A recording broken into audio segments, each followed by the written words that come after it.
What's going on, guys? I'm the Walrus Jedi, and welcome to today's video where we're gonna see if there's anything fantastic coming out this year in 2025 for Star Wars. We'll see if Disney has any possibility at putting out something that might actually be decent, at least. So if you like these kinds of videos, then please consider liking and subscribing and hitting the notification bell for more. And without further ado, let's get right to the article. Alright, it's on Star Wars News Net. Everything coming to Star Wars in 2025. Happy New Year. We have left 2024 behind, and now it's time to focus on 2025, a year that will bring a lot of Star Wars content, though perhaps not as much as recently, and one that will also, hopefully, pave the way for even more projects to be released after. We have listed everything we know so far that is coming out, but it's possible some other stuff may get announced later, especially on the publishing front. Oh boy! Crappy Star Wars books that suck. No. Most of the Disney canon Star Wars books that I've read, I haven't really enjoyed very much. Yeah, the only Disney Star Wars books that I have read and enjoyed are Master and Apprentice by Claudia Gray and the Thrawn stuff. All 6 Thrawn books. But it's been a while since I read Master and Apprentice. I read that when it came out, like 5 years ago. I don't really want to reread it because there's other stuff I'd rather read. As for the Thrawn stuff, it's good. I enjoyed it. I haven't read it since getting into the EU, though. So those Thrawn books I definitely want to reread. And then I can make a video comparing Thrawn from the EU and Disney canon. I think that might be a fun video. But anyways, let's continue. Live-action Star Wars series coming in 2025. Skeleton Crew. Oh, the last couple episodes of Skeleton Crew. They'll stream this month. The series inspired by the Goonies and other 1980s Amblin films. Here's the thing. While I've watched Skeleton Crew, 6 episodes of it, it's not the worst thing you're ever going to watch. You know, it's not The Acolyte, but it's also nothing special. I would say it's pretty much inoffensive. Yeah. So if that's a glowing recommendation for you, then I guess watch it, but are you missing out if you don't watch it? No, of course not. So I would say skip it. Watch The Goonies or other 1980s Amblin films. You're going to enjoy that more. It focuses on a group of kids who get lost in outer space after finding a wrecked spaceship on their remote planet. In their adventures trying to get back home, they run into pirates and a mysterious character played by Jude Law, who is at least Force-sensitive, it looks like, because we got to shoehorn in a Force-sensitive character in every TV show. I feel like if you look at a lot of the Disney Star Wars shows, I feel like a lot of them are basically just babysitting in Star Wars. You've got The Mandalorian. The Mandalorian, all his main concern is, we got to worry about Grogu the whole show. And then you got Bad Batch, where you have this group of clones that are babysitting Omega. You got Skeleton Crew. You got 4 kids that are being babysat by a pirate guy. It's just not fun anymore. The first 6 episodes are currently available to stream. The last 2, directed by Lee Isaac Chung and John Watts, respectively. They'll come out in the next couple weeks. Whoop-de-frickin-do. Andor Season 2. Oh boy, I can't wait. I get to rewatch Andor Season 1 for Season 2. Fun. No, maybe I'll like it more the second time watching it. I didn't enjoy it very much at all when I watched it the first time through. I found it to be boring, and to me, I was never a big Cassian Andor fan, and I think he's one of the weakest aspects in the show.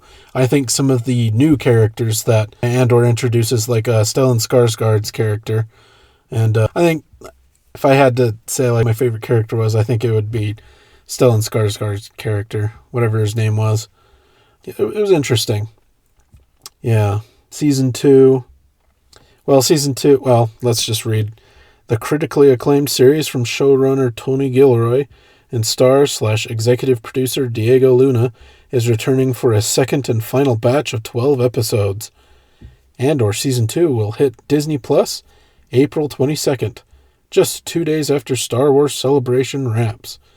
It's unknown if it will be a multiple episode premiere, but we expect it to be. Yeah, they will probably drop the first 3 episodes of Andor like they did for Season 1. And drop the 3 episodes, and then that way people can get hooked, I guess. I don't know. We'll see. Now, Season 2 is basically structured very differently from Season 1, in that it's basically, 3 episode chunks. So that would be 4 chunks of 3 episodes, and there's a time gap of about a year between each. So we're going to see a lot of time jumping. So that could be a good thing or a bad thing. It's hard to say. Story will bridge the gap between the end of Andor Season 1, which covered the first of the 5 years prior to Rogue One, and the 2016 film. Each of the 4 3-episode arcs will cover a set of events localized in time inside those remaining 4 years. A year-long time jump will happen at the end of each block. Awesome. Everyone involved with Season 1 in front of the camera is returning, including Diego Luna, Stellan Skarsgård, Adriana Arjona, Denise Goff, and Kyle Soller. Oh, I think Kyle Soller is the freaking guy that plays, what's-his-face? The wannabe Imperial guy that all he does is, what does he do? He's the one that's eating his, space cereal at his mom's house, and he has a desk job for most of the season and all that stuff. Yeah, what a fun character he was. Oh boy, can't wait for more of that crap. Season 2 will also feature the return of Ben Mendelsohn as Orson Krennic and Alan Tudyk as K2SO. Oh, 2 characters that are far more interesting than Cassian Andor. I guess that's something. The team of writers is returning too. Tony Gilroy wrote episodes 1 through 3. Beau Willimon wrote 4 through 6. Dan Gilroy wrote 7 through 9. And Tom Bissell drafted episodes 10 through 12. Ariel Kleeman, 6 episodes. Janice Metz, 3 episodes. And Alonso Ruiz Palacios, 3 episodes, will take over directing duties this time around. So Tony Gilroy isn't directed. Did he direct any episodes in Season 1? I think he did. So that's interesting that he's not directing at least one, but oh well. Animated Star Wars series. Oh boy, I can't wait. Young Jedi Adventures Season 2, Part 2.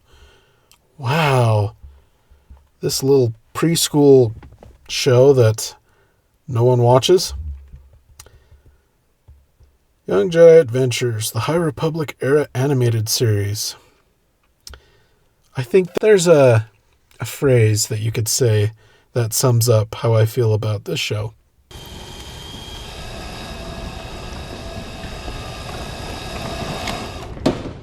How about new? Alright, Visions, Volume 3.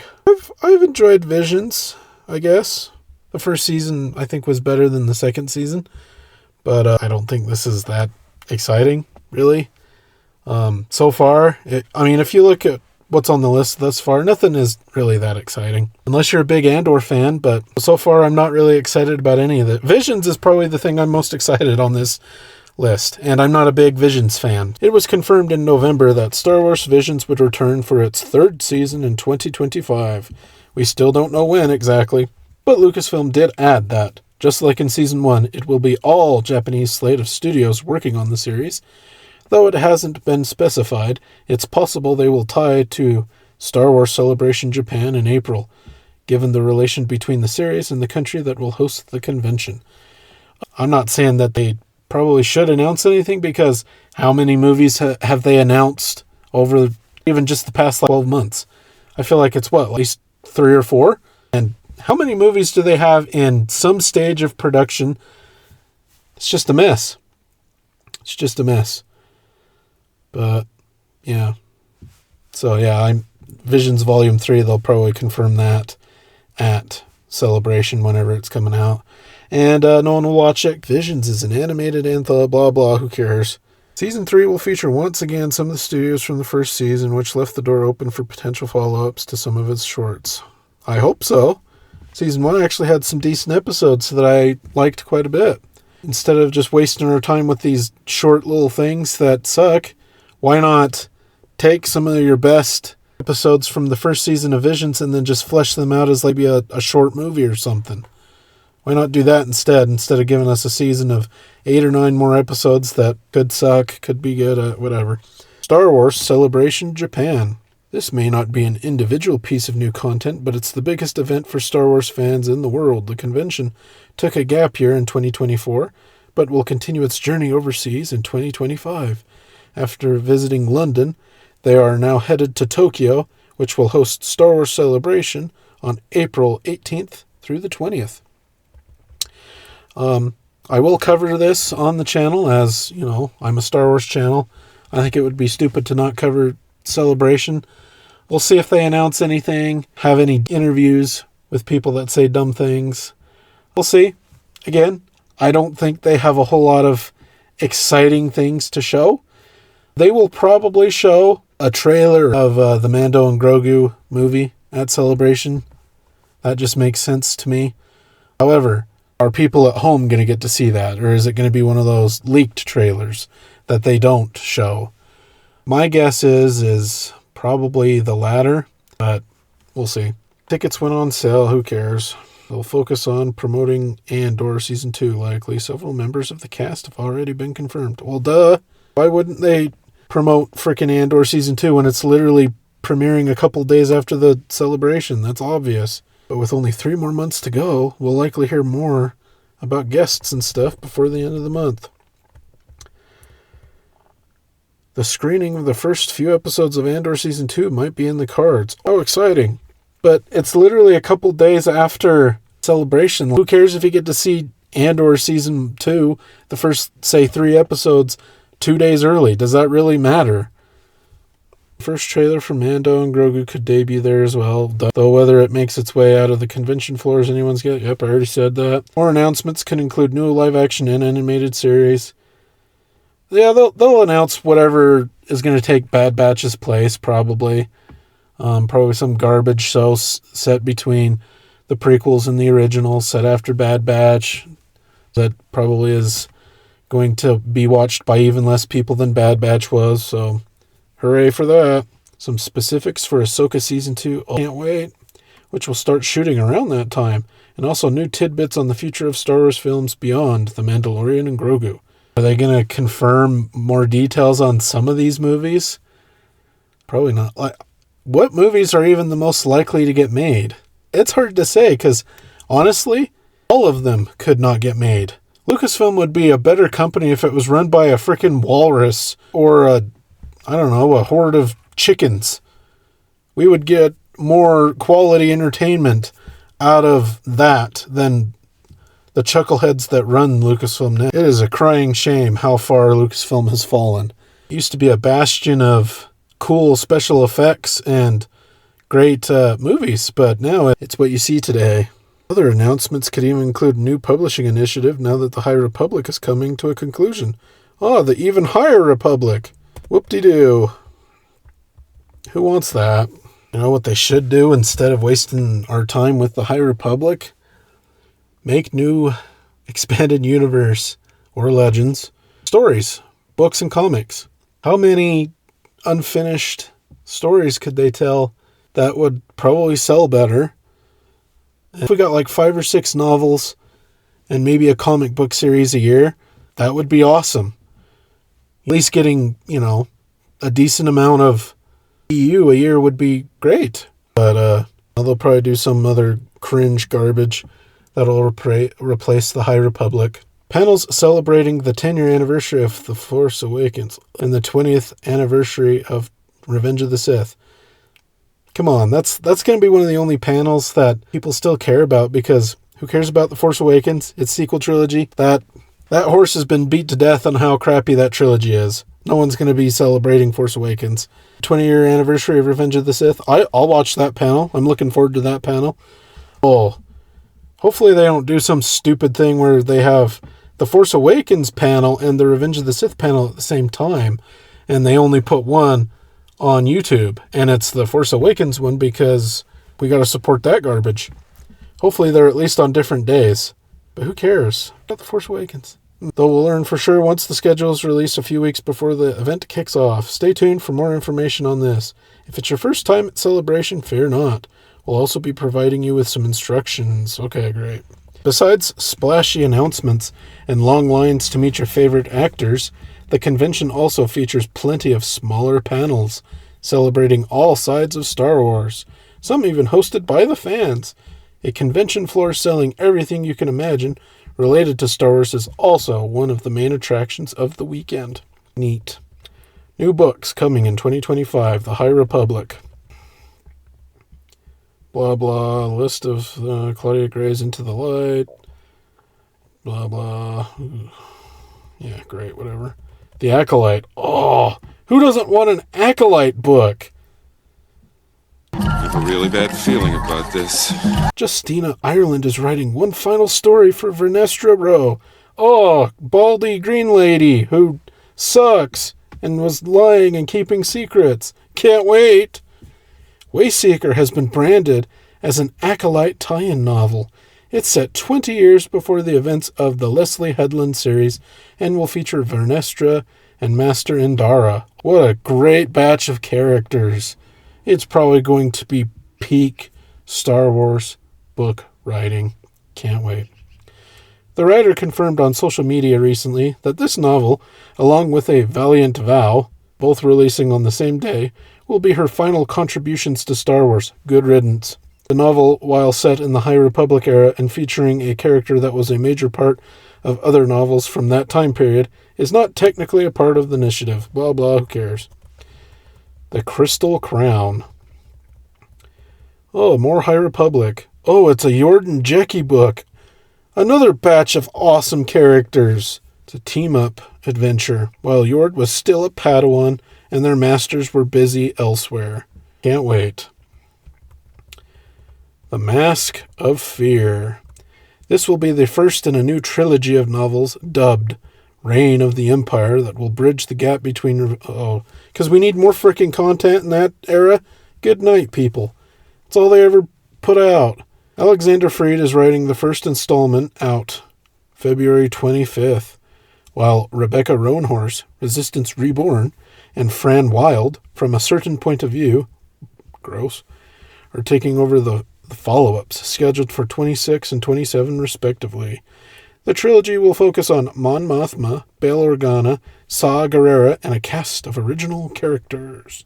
Well, I'll say that about that little announcement. It's probably going to be better than the High Republic, but that's all I'll give it. Bad Batch, Sanctuary. More Bad Batch. Who doesn't want more Bad Batch? Few details are known about this title as of yet, but according to an updated listing from Penguin Random House UK, Lamar Giles is writing a new Bad Batch novel titled Sanctuary that will come out on August 5th. We are still missing official confirmation and plot details, so stay tuned. No thanks. Comics. Oh, what a great bastion of high-quality storytelling. Comics of Star Wars. The Disney canon Star Wars stuff. High Republic. Story High Republic. Fear of the Jedi. Whoop-de-doo. The High Republic Adventures. Echoes of Fear. Edge of Balance. Blah, blah. Okay, great. Comic series concluding in 2025. The Battle of Jakku series will wrap in the first quarter with its final 3 issues. While the Ewoks... What? Why are we doing an Ewoks miniseries? Ugh. Okay. The Ahsoka adaptation. Oh boy, who doesn't want a comic adaptation of peak storytelling known as Ahsoka? Oh, can't wait. New comic series. Marvel will kick off the year with a one-shot comic celebrating their 10 years of writing Star Wars stories. Yeah, what a thing worth celebrating. Starting in February, Charles Soule's Legacy of Vader comic series will bridge the gap between The Last Jedi... sequel garbage with Kylo Ren. Can't wait. Set before The Phantom Menace, the new Jedi Knights comic series will have each of its issues focused on a different Jedi, including Yoda, Dooku, Mace Windu, Obi-Wan, among others. If you're going to do something like this, Why in the heck are we following Yoda and Obi-Wan and Mace Windu? These characters get stories told about them all the time. Please pick different characters if you're going to do this. Besides, it's a single issue per character. They're probably going to be crap, mediocre stories at best. There's also a new Bad Batch comic. Why? What the heck? There are also new hyperspace stories focused on Qui-Gon, Mace Windu, and General Grievous on the way. And that is it. Alright, let's see what they have for games. So this is on Game Rant. We'll just skip most of this and just... what Star Wars games fans can expect in 2025. First up, we have Star Wars Episode 1 Jedi Power Battles, which is coming out this month. This time being fairly simple beat-em-up with notoriously finicky platforming. Jedi Power Battles is coming to Nintendo Switch, PlayStation 4 and 5, Xbox One and Series X/S, and PC on January 23rd, 2025. Star Wars Hunters is getting a PC port in January. Okay, awesome. Star Wars Eclipse could get a new trailer in 2025. Oh, awesome, it could get a new trailer. Any Star Wars game that's in development right now could get a trailer this year. That's a stupid... Announced all the way back in December 2021 during the Game Awards, Quantic Dream's Star Wars Eclipse is still nowhere to be seen, while Lisa Pedensi, Vice President of Marketing for Quantic Dream, confirmed in a September 2023 interview with IGN that Star Wars Eclipse is simmering in development. No official word has come since. It's unclear just how far along in development Star Wars Eclipse is, but there's a chance fans could see a new trailer in 2025. Then we have Bit Reactor's Star Wars strategy game could be revealed in 2025. Announced in 2022 alongside a Respawn Entertainment first-person shooter that was cancelled last year. Bit Reactor is developing a Star Wars strategy game. Though Bit Reactor is a new studio, it's filled with industry veterans, including multiple XCOM and Civilization developers. When Respawn's Star Wars FPS was cancelled back in March of 2024, it was quick to confirm that Bit Reactor's strategy game, which Respawn is producing, is still in the works. There's a decent possibility fans might get to see Bit Reactor's Star Wars strategy game officially revealed next year. Well, at Star Wars Celebration, they will probably have a trailer for a Star Wars game, at least. Whichever one is the most likely to come out the soonest. I don't know what game that is. So, that could be... honestly, it could be pretty much anything. The final chapter of the Star Wars Jedi series could be revealed. Though its Star Wars FPS is gone, Respawn is still working on a Star Wars project. In September, during an Investor Day presentation, EA confirmed that Respawn is currently developing the final chapter in the Star Wars Jedi series, with Star Wars Jedi Survivor launching only last year, or in 2023, as this is an article written last year. It'll probably be a while before fans see its proper reveal, though a little tease of its title or something similar isn't out of the realm of possibility for next year. For the most part, I like these two Jedi games, Jedi Fallen Order and Jedi Survivor. Definitely prefer Fallen Order over Survivor, but I had fun playing these games. The third Jedi game is probably the only Disney Star Wars thing that I'm actually excited for at all. Anything else is more, I'm curious about this project, but I'm actually kind of looking forward to it. Oh, and now we get to go to Star Wars Knights of the Old Republic remake. Could come out of hiding in 2025. This thing, what a mess. Honestly, I think they should just cancel it, because if this doesn't hit the nail on the head, it's a wasted opportunity and a failure, because the OG game is a classic. People love the story, and yeah, and if you're going to change things in it, or I think this should get canceled, because I think it's going to just change everything and add things that it's going to change the feel of KOTOR and make it not KOTOR. But I could be wrong. We'll see. But one of the most openly tumultuous video game developments in recent years, Star Wars Knights of the Old Republic remake, was announced during the September 2021 PlayStation Showcase, where Aspyr was attached as the game's developer. A few months after the announcement, rumors started to pop up suggesting the remake was in trouble. In July 2022, Bloomberg's Jason Schreier published a report claiming that KOTOR remake had been delayed indefinitely following a vertical slice presentation and the firing of the game's design director and art director. It was eventually rumored that Saber Interactive had taken over development of the KOTOR remake, and in April 2024, Saber's CEO, Matthew Karch, confirmed that the remake was alive and well. Star Wars Knights of the Old Republic remake development progress is very unclear at the current moment, but 2025 could be the year. Fans could get an update on Skydance's Star Wars game. Alright, I'm not going to sit and read, this is just, fans could see this game. Fans could see this game. Basically, this page is basically, hey, fans could see, this game that got announced 3 years ago, or this game that got announced 2 years ago. Who knows? The only thing we know definitively is that Jedi Power Battles is coming out January. That's gaming for Star Wars. Doesn't look very exciting. Now there's one last thing before I end the video. Let's talk about Essential Legends Collection. Alright, so we have the Essential Legends Collection. They've done 12 waves. The 12th wave will release in February. I believe February 4th. It says at the bottom. Let's look. February 5th. And it will comprise of 3 books, which are Dark Lord, The Rise of Darth Vader by not Timothy Zahn, as it says in here. That is James Luceno. Force Unleashed 2 by Sean Williams. And Scoundrels by Timothy Zahn. That is wave 12.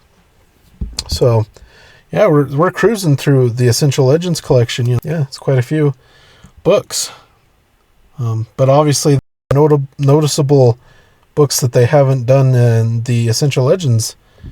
I think you got to do Jedi Academy and New Jedi Order. I think you got to do those. Those are noticeable absences. But yeah, and they don't even have Shadows of the Empire yet, and Splinter of the Mind's Eye. Those 2 books, to me, I would have picked those as well. Maybe Wave 13 it has those too. We'll see. I think that's the Essential Legends collection. Scoundrels, I enjoyed Scoundrels. It's a fun, it's a heist story, so I enjoyed it. Then you have Force Unleashed 2, the novelization of the video game. The book is better than the game. It just is. The game is like 3 hours long and inferior. So read the book. Pretty good book. And then for Dark Lord, The Rise of Darth Vader by James Luceno. It's a book where Darth Vader basically hunts down Jedi not too long after Revenge of the Sith. If that type of premise strikes your fancy, read that book. It's great. Oh, baby. Can't wait. What a great year of Star Wars it looks like. Man, I really am glad that I have abandoned Disney canon, because it just isn't satisfying to play in that sandbox anymore. But if it's a book or a comic book, basically just say, okay, this is canon until Dave Filoni decides to override it. Basically. The EU is far, far superior. Yes, it does have flaws, like anything, but I will take the EU over Disney canon any day. I just wish they would at least release some new EU story. That would be so awesome. But that is the article, so I'll link it in the description if you want to go look at it yourself. Yeah. Is there any of this stuff that I went over today that you're just burning to read or play? Or yeah, is there anything on this list that you're interested in experiencing? For me, probably, I don't know, Visions, I guess? Season 3? Maybe Andor Season 2? Yeah. None of the books, none of the comics. None of that. Well, if they do a Kit Fisto comic book, I might pick that up. I might pick that up and look at it, but the likelihood of them doing Kit Fisto isn't very high. So, I might get a few of those Jedi issues that they're going to do and see if any of those are good, but probably not. Yeah, you can let me know your thoughts in the comment section down below. Don't forget to like and subscribe if you enjoyed this video. And until next time, thanks for watching.